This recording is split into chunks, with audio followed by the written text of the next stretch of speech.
चलिए आज का क्लास स्टार्ट करते हैं। और आज जो हम लोग पढ़ने वाले हैं अचीवमेंट का जो बुक है ट्रिकी मैथमेटिक्स है ना, इस वीक पूरा ट्रिकी ही चल रहा है। तो इसी का अभी हम लोग 10 क्वेश्चन सॉल्व करेंगे जो कि रेशियो एंड प्रोपोर्शन से है, उसी का एग्जाम एनालिसिस होगा। ठीक है, तो चलिए आज का पहला क्वेश्चन स्टार्ट करते हैं। पहला क्वेश्चन क्या है, देखिए किसी संख्याएं है ना, तीन संख्याएं 3:4:5 के अनुपात में है। सबसे बड़ी तथा सबसे छोटी संख्या का योग तीसरी संख्या और बहुवन के योग के बराबर है। सबसे छोटी संख्या क्या है, तो तीन संख्या आपको दिया हुआ है 3:4:5 के अनुपात में दिया है। बोला गया सबसे बड़ी संख्या, तो सबसे बड़ी संख्या कितना है, 5 है। और सबसे छोटी संख्या कितनी है, 3 है। का जो योग कीजिएगा, ये अनुपात वाला मान है, हाँ थोड़ा सा ध्यान दीजिएगा। योग जो होगा तीसरी संख्या और बहुवन के योग के बराबर होगा। तो तीसरी संख्या, तो ये बड़ी संख्या और छोटी संख्या दो संख्या हो गया, तो तीसरी संख्या बच गया कितना, 4। ये 4 प्लस यहाँ पर बोला गया है कि बहुवन के, तो यहाँ पर देखिए ये जो बहुवन जो है ये क्वेश्चन का वैल्यू है और बाद बाकी जो है अनुपात का वैल्यू था, है ना। तो ये योग के बराबर होगा, तो ये 4 को इधर ले जाइएगा, तो यहाँ पर कितना हो जाएगा, 5 3 8, 8 में से 4 जाएगा, यानी कि 4 के बराबर आपको दिया हुआ क्वेश्चन में कितना, बहुवन दिया हुआ 52। तो आपको निकालना सबसे छोटी संख्या क्या है, तो सबसे छोटी संख्या कितनी है, 3 है। 3 के बराबर कितना है, यहाँ पर आंसर आ जाएगा। आपको यहाँ से काट लेते हैं, चलिए 4 के 4, 4 तिया 12 और 13 तिया 39, 39 आंसर हो जाएगा इस क्वेश्चन का। ऑप्शन कौन सा है, ऑप्शन ए इसका राइट आंसर होगा। ठीक है, चलिए अगला क्वेश्चन बढ़ते हैं। Question number 2। क्वेश्चन नंबर 2 क्या है, देखिए एक व्यापारी ने 3 प्रकार की चीनी 2:3:5 के अनुपात में मिलाकर 40 रुपया प्रति किलोग्राम का मिश्रण तैयार किया। ठीक है, यदि पहले 2 प्रकार की चीनी का मूल्य 20 रुपया तथा 30 रुपया है ना हो किलोग्राम हो, तो तीसरे प्रकार की चीनी का मूल्य प्रति किलोग्राम कितना था। ठीक है, तो यहाँ पर देखिए 40 किलोग्राम यहाँ पर प्रति किलो का मिश्रण तैयार किया, मतलब 1 किलो का दाम कितना हो जा रहा है, 40 रुपया। तो यहाँ पर आपको निकालना तीसरे प्रकार का, तो सिंपल यहाँ गुना होते जाएगा और कुछ नहीं है। पहला प्रकार जो है ये 20 वाला कितना किलो अनुपात में आपको दिया हुआ, देखिए 2, तो 2 हो जाएगा। फिर उसके बाद कितना किलो, 30 वाला, तो 30 वाला जो है कितना किलो, 3 किलो। प्लस उसके बाद का जो बोल रहा है ये आपको नहीं पता, तो वो वाला ले लीजिए, 1 रुपया ले लीजिए। और ये जो किलो रहेगा, कैसे किलो, कितना किलो रहेगा, 5 किलो रहेगा ना। और टोटल जो बोल रहा है कितना किलो, ये 40 रुपया प्रति केजी। और टोटल केजी कितना हो जाएगा, देखिए 2 3 5 5 और ये 5 यानी कि 10। इसमें से केवल सॉल्व करके हम लोग को x का मान निकालना है। ठीक है, तो यहाँ पर कितना हो जाएगा, ये 40 प्लस हो जाएगा 90 प्लस 5x इक्वल टू हो जाएगा कितना, 400 है ना, 400 हो जाएगा। 5x इक्वल टू हो जाएगा 400 में से घटेगा कितना हो जाएगा, 9 4 13, मतलब 130। तो 130 अगर 400 में से 130 घटता है तो 100 में 30 जाएगा 70, इधर बच गया 3 में से 2 जाएगा, 1 जाएगा, तो ये हो जाएगा 270। तो 5x बराबर ये आ गया। अब देखते हैं x का मान निकालते हैं। 5 से काट देते हैं, ये 5 पचे कितना हो जाएगा, 25 हो गया। ठीक है, और 5 चौके 20 यानी कि 54 रुपया प्रति केजी। आंसर कौन सा हो जाएगा, डी। तो इस क्वेश्चन का जो आंसर हो गया ऑप्शन डी। ठीक है, तो इस तरह से ये क्वेश्चन भी हो गया। नेक्स्ट बढ़ते हैं अगला question, question number 3। Question number 3 क्या कह रहा है, देखिए किसी स्कूल के प्रेसिडेंट के लिए राम, मोहन तथा गोपाल चुनाव के लिए लड़ा, है ना। राम तथा मोहन द्वारा प्राप्त मतों का अनुपात 6:5 है और मोहन तथा गोपाल द्वारा प्राप्त मतों का अनुपात 10:1 है। राम तथा गोपाल द्वारा प्राप्त मतों का अनुपात क्या होगा। ठीक है, तो यहाँ पर देखिए कितने जन है, 3 जन है। और रिपीटेड नाम किसका है, देखिए राम तथा मोहन बोला, फिर मोहन तथा गोपाल बोला है। तो सिंपल है, यहाँ पर जो नाम जो जिसका 2 बार बोला जाता है उसको बीच में रखते हैं। और ये सीरियल ही दिया है, राम है, मोहन है और कौन है, गोपाल है।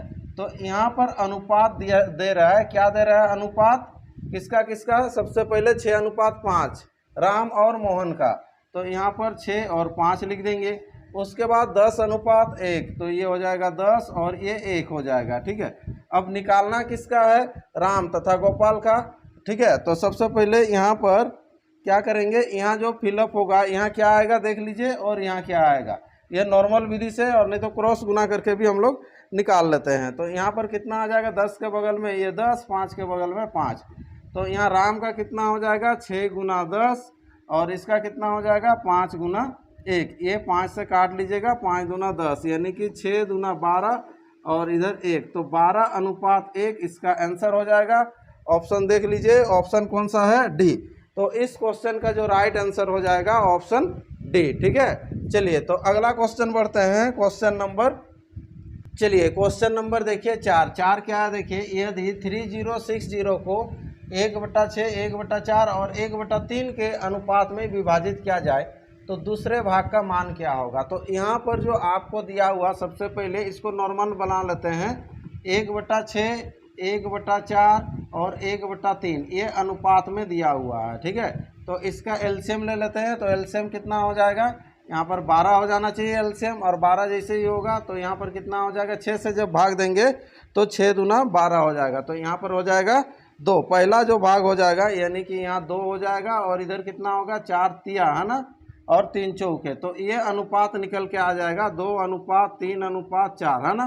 तो टोटल कितना हो जा रहा है 2, 3, 4 यानी कि टोटल हो गया 9, और इसी 9 के बराबर क्वेश्चन में आपको दिया हुआ, कितना दिया हुआ 3060, तो निकालना क्या है दूसरे का भाग, दूसरे का भाग कितना है 3 है, तो 3 के बराबर कितना है देखिए, हाँ तो इसका देखिए 3 गुना है ना, मतलब 9 को 3 से भाग दीजिएगा तो 3 आ रहा है, तो इसको भी 3 से ही भाग दे दीजिए सिंपल। तो यहाँ पर देखिए 3 से जब भाग दीजिएगा, 3 1 3, ये 0, 3 दूना 6, 1020, तो 1020 इसका आंसर हो जाएगा। ऑप्शन देखिए, ऑप्शन कौन सा है, ऑप्शन डी। तो इस क्वेश्चन का जो राइट आंसर हो जाएगा ऑप्शन डी। ये क्वेश्चन नंबर 4 था। नेक्स्ट बढ़ते हैं क्वेश्चन नंबर 5। क्वेश्चन नंबर 5 क्या कहता है, देखिए 3 संख्याओं का योग 116 116 है, दूसरी संख्या तथा तीसरी संख्या का अनुपात 9:16 है, और पहली संख्या तथा तीसरी संख्या का अनुपात 1:4 है। दूसरी संख्या क्या है, तो यहाँ पर ध्यान दीजिएगा हमेशा कि रिपीटेड कौन संख्या को 2 बार लेता है, तो तीसरी संख्या को लेता है, तो तीसरी संख्या को हम लोग बीच में रखेंगे। पहले दूसरी संख्या फिर तीसरी संख्या का अनुपात बोला ना, कितना बोला है 9:16, तो ये 9 और 16 हो जाएगा।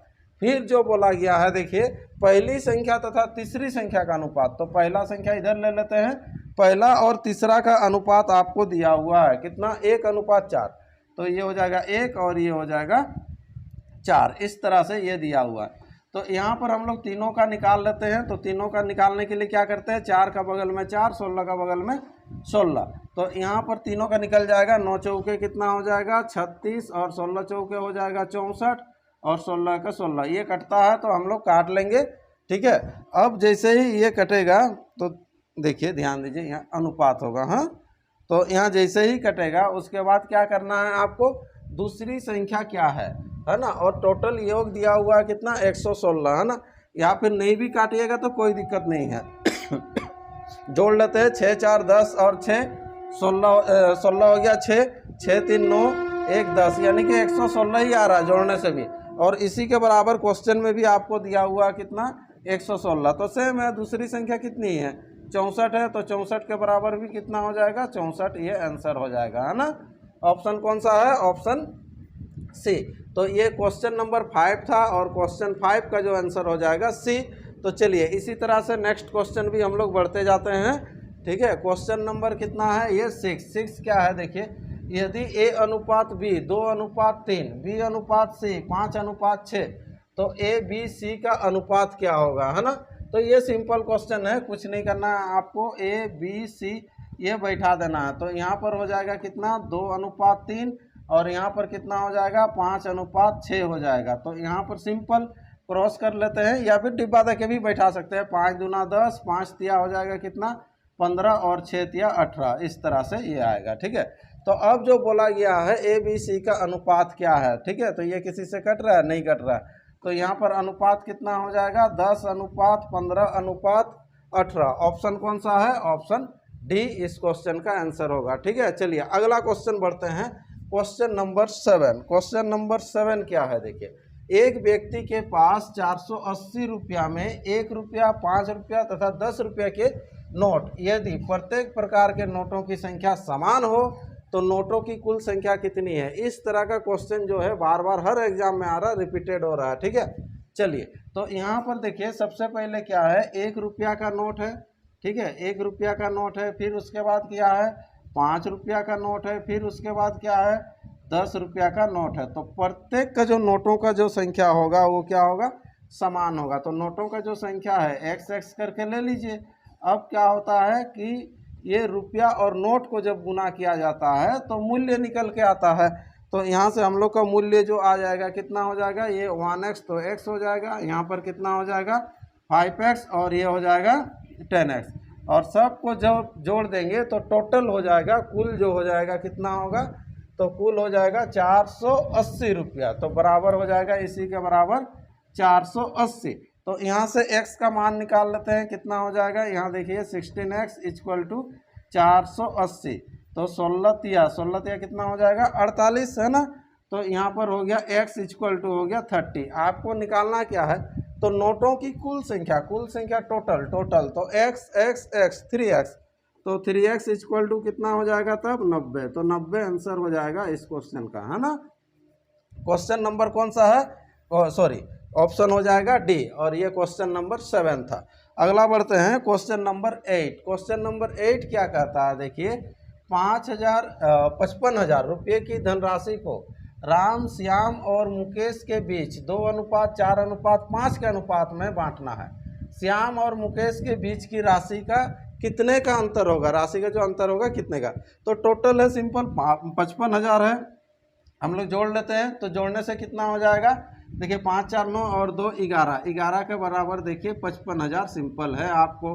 तो यहीं से हम लोग कर लेते हैं श्याम और मुकेश के बीच की राशि का अनुपात। तो श्याम देखिए सबसे श्याम सेकंड में है और मुकेश इधर है, तो इसका जो अनुपात हो जाएगा कितना हो जाएगा, अंतर जो हो जाएगा 1 होगा। तो 1 के बराबर कितना हो जाएगा, तो कितना हो जाएगा 5,000, ये आंसर हो जाएगा, है ना। 11 से जब काटिएगा तो कितना हो जाएगा, 11 पचे होता है ना, तो ये 5,000 आपका आंसर निकल के आएगा। ऑप्शन देख लीजिए, ऑप्शन कौन सा है, ऑप्शन यहाँ पर आपको नहीं मिल रहा है। किसका बोला था, श्याम और मुकेश, हाँ तो श्याम और मुकेश। तो यहाँ तो 4 और 5, तो अंतर तो कितना है, 1 ही का अंतर हो रहा है ना, 4 और 5 का अंतर। और टोटल कितना हो जा रहा है, यहाँ पर हो जा रहा है 5 4 9 10 11, ठीक है सही है, 55,000 है। राशि क्या है, ऑप्शन शायद मिस्टेक होगा, ठीक है देखते हैं इसको, है ना। चलिए तो इसका आंसर कितना होना चाहिए, 5,000 होना चाहिए, है ना। नेक्स्ट क्वेश्चन बढ़ते हैं, अगला क्वेश्चन नंबर 9 क्या है, देखिए 1 वर्ष पहले लक्ष्मण और गोपाल के वेतन का अनुपात 3:4 है। 1 साल पहले, है ना, 1 वर्ष पूर्व, कब का बात कर रहा है ये, 1 वर्ष पूर्व, है ना। तो 1 वर्ष पूर्व जो है यहाँ पर किसका वेतन का अनुपात दिया हुआ है, लक्ष्मण और गोपाल के वेतन का जो अनुपात है, कितना है अनुपात देख लीजिए। तो अनुपात जो दे रहा है कितना है, 3:4 है बोल रहा है, ठीक है ये चीज़ है। पिछले वर्ष और इस वर्ष, है ना, पिछले वर्ष और इस वर्ष के उनके व्यक्तिगत मतलब निजी जो वेतन जो है दिया हुआ निजी। तो यहाँ पर देखिए तो 1 वर्ष पूर्व, है ना, यानी कि पिछले वर्ष, इधर रफली कर लेते हैं हम लोग, ये पिछले वर्ष और वर्तमान। अब जो है वर्तमान, यहाँ पर निजी दिया हुआ है कि व्यक्तिगत वेतन का अनुपात 4:5 है। किसका, तो सबसे पहले था कौन है, लक्ष्मण। तो लक्ष्मण का जो इसका जो व्यक्तिगत है, इसका जो है 4:5 है। अगर पहले 4 था तो अब 5 है, ठीक है। अब ये इसका किसका है, 2 और 3 है। तो पहले 2 था तो ये 3 हुआ, किसका ये है, गोपाल का, है ना। अब देखिए वर्तमान में उनका कुल वेतन इतना रुपया है, तो इसको वर्तमान में लाना पड़ेगा कुल। ये तो अलग अलग है, ये तो अपना वो लोगों का इंडिविजुअल है ना। तो ये इंडिविजुअल जो बढ़ रहा है उसको दिया हुआ है, ये इंडिविजुअल है दोनों का अपना अपना, ठीक है। और ये जो है दोनों का कंबाइंड है। तो वर्तमान में उनका कुल वेतन इतना रुपया, तो वर्तमान में हम लोग को लाना पड़ेगा कि उन लोगों का जो वेतन जो होगा वर्तमान में ये कितना होगा कुल वेतन, ठीक है। तो यहाँ पर लेके आएंगे अनुपात में लक्ष्मण का वर्तमान वेतन क्या है, ठीक है। तो सबसे पहले देखिए यहाँ पर जो है पिछले वर्ष और वर्तमान, लक्ष्मण का कितना बढ़ रहा है और इसका कितना बढ़ रहा है। तो ये जो बढ़ रहा है इसमें में उतना ही आपको बढ़ाना पड़ेगा, ठीक है। तो यहाँ देखिए, यहाँ 4 से 5 हुआ, तो 4 से जब 5 हुआ तो कितना बढ़ा, 1 बढ़ा। कितना में, 4 में। प्रतिशत निकालना है गुना 100, तो ये बढ़ गया कितना, 25%। तो ये 25% बढ़ा है। किसका बढ़ा है, ये लक्ष्मण का। तो उसी प्रकार से ये गोपाल का भी जो बढ़ा, कितना बढ़ा, देखिए 2 से 3 हुआ ना, तो कितना बढ़ा, 1 बढ़ा। 2 में प्रतिशत निकालना है गुना 100, देख लीजिए। तो इसका जो बढ़ रहा है कितना परसेंट, 50%। तो ये तो व्यक्तिगत जो है परसेंटेज बढ़ा, तो यही चीज़ इसमें बढ़ेगा। तो यहाँ जब 3 का 25% करेंगे, 3 का 50% होने से 1.5 होता, तो आधा हो जाएगा। फिर यहाँ पर आ जाएगा कितना, 3 का 25% है ना, तो 3 का 25% सिंपल निकाल लेंगे। 25 दिया कितना होता है, 75 होता है। पॉइंट यहाँ लग जाएगा, तो ये हो जाएगा 3.75 हो जाएगा। और 4 का 50%, 50% मतलब कितना हो जाएगा, आधा, यानी कि 2 जब बढ़ेगा, ये 4 में जब 2 बढ़ेगा तो कितना हो जाएगा, 6 होगा। और ये अनुपात हो जाएगा, ठीक है, ये 2 बढ़ेगा, ठीक है। तो टोटल जो हो गया, देखिए ये 1 6 और 3 कितना हो जाएगा, 9.75 है ना। तो टोटल कितना हो जाएगा, 9.75, यानी कि आपको दिया हुआ है 9 है ना, ये 9.75 के बराबर कितना है, 4160। निकालना क्या है, लक्ष्मण की वर्तमान, है ना, आयु जो होगा लक्ष्मण का, इधर कितना है, 3.75। तो 3.75 के बराबर कितना है, तो इसको क्रॉस गुना करते हैं, कुछ ना कुछ हम लोग का मान निकल के आ जाएगा। तो यहाँ पर देखिए पॉइंट तो हट जाएगा सबसे पहले, ठीक है। अब इसको काट लेते हैं 25 से, तो यहाँ से 25 के 25 हो जाएगा, बच रहा है कितना, ये 25 होने से ये 12 बच रहा है ना। और फिर 25 बचे, 125 हो गया, ठीक है। इसको भी काट लेते हैं, 25 तिया 75, 75 होने से कितना बच जाएगा, ये 75 है ना। तो यहाँ पर भी वही 12 बच रहा है ना, तो नहीं ज़्यादा बचेगा, तो 12 होने से 22, तो 25 नुआ हो जाएगा, फिर 225 हो जाएगा, 22 बच रहा था, ठीक है। अब क्या हो जाएगा, फिर देख लेते हैं। ये तो दिख रहा है आपको, 3 से कट जाएगा, है ना। 3 × 5 = 15 हो जाएगा, 3 × 3 और 3 × 9 13 हो गया। 13 से देख लीजिए, 13 तिया हो जाएगा कितना, 39, और 13 दूना 26 हो गया। और 320 को आप गुना कर लीजिए 5 से, ये 0 हो जाएगा, कितना हो जाएगा, 5 दूना 10 और 5 तिया 15, 1 16, 1600 इसका आंसर होगा। कहीं होगा ऑप्शन में, ऑप्शन कौन सा है, ऑप्शन ए। तो इस क्वेश्चन का जो राइट आंसर हो जाएगा ऑप्शन ए। ये क्वेश्चन नंबर 9 था। नेक्स्ट बढ़ते हैं, अगला क्वेश्चन। क्वेश्चन क्या है, कोई धन पी क्यू आर के बीच में 2:3:5, तो 2:3:5 ये किसके बीच, पी क्यू तथा आर के बीच बांटा जाना है। यदि पी और क्यू का कुल हिस्सा, तो P + Q का कुल हिस्सा देख लीजिए कितना हो जाएगा, P + Q का कुल हिस्सा 2 और 3 यानी कि 5 हो गया, है ना। Q के हिस्से से 100 अधिक है, तो Q का हिस्सा कितना है, 3, तो इससे कितना अधिक है, देख लीजिए 2। तो 2 के बराबर आपको क्वेश्चन में दे दिया है, कितना अधिक है, 100 रुपया। तो 2 के बराबर 100 रुपया। तो इसमें R का हिस्सा कितना है, तो R का हिस्सा कितना है, 5, तो 5 के बराबर कितना होगा, इसको निकाल लेंगे। 2 से जब काटेंगे तो कितना हो जाएगा, 5, 5 बचे 25, 250 इसका आंसर हो जाएगा। कहीं पर है ऑप्शन में ऑप्शन में तो आपको नहीं दिया हुआ कि 250, हम लोग तो निकाल सकते हैं इसका मान। ऑप्शन में 400, डी 600 और सी दिया हुआ, ठीक है। देख लेते हैं इसको, लेकिन आंसर जो आना चाहिए इसके आधार पर कितना आना चाहिए, ये अगर कहीं मिस्टेक होगा तो इसको फिर सुधार देंगे, ठीक है। चलिए, तो ये 10 क्वेश्चन कंप्लीट हो गया आपका इस तरह से। तो नेक्स्ट फिर अगला एक बुक से हम लोग फिर 10 क्वेश्चन लेके आएंगे। तब तक आप लोग अच्छा से प्रैक्टिस करते रहिए, और जो ऑनलाइन टेस्ट दे रहे हैं बेहतर कर रहे हैं, जो नहीं दे रहे हैं फिर आप व्हाट्सएप नंबर में सिंपल लिखिए मुझे टेस्ट देना है, और ये कंटिन्यू टेस्ट आप दे सकते हैं, ठीक है। आज के लिए इतना ही रखते हैं, फिर मिलते हैं।